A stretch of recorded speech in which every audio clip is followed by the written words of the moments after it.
hanggat ngayon ay wala pa tayo naririnig na magandang paliwanag kung bakit binago yung hash code.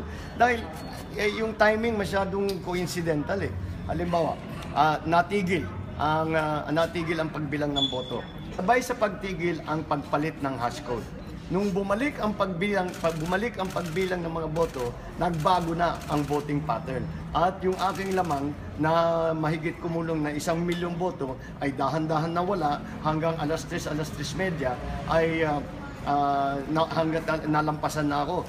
Nagmaliwanag na may sumusubok na baguhin ang mga bilang ng boto sa iba't ibang lugar. Halimbawa, ay isang presinto, meron kaming report na lahat ng vice presidential candidate, 0.